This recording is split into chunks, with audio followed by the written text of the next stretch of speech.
Hello hi welcome back to my YouTube channel RPS blog 01। तो सांग मैंने चलतु आज एक नुआ ब्लॉग को आपण मानक स्वागत।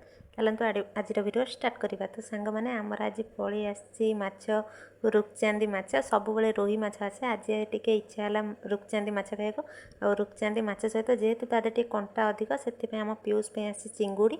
तो चलतु आ रेसिपीटा स्टार्ट करवा।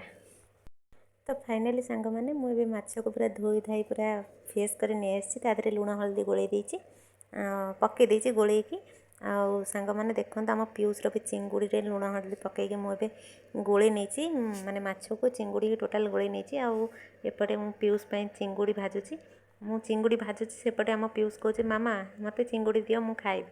तो एपटे माछ भजा रेडी आलू भी रेडी कटा होकर रेडी हो जाए चिंगुड़ी भी आम पीयूषर भजा होकर रेडी हो जाए।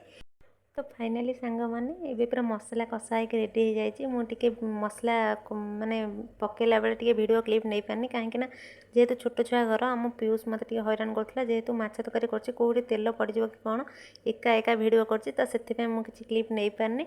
तो ये तरकारी माछ तरकारी पूरा फुटी आसला तादेह मुझे माछ पकईदेली। तो देखिपे आपण मैंने तरकारी पूरा फुटुची मुझे माछ पकई।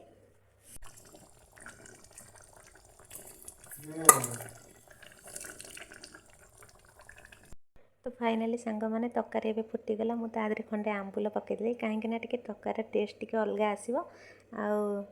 चलतु ए बाढ़ीदेली खायापी देखिए देखो तरकारी केते सुंदर देखा जाउची।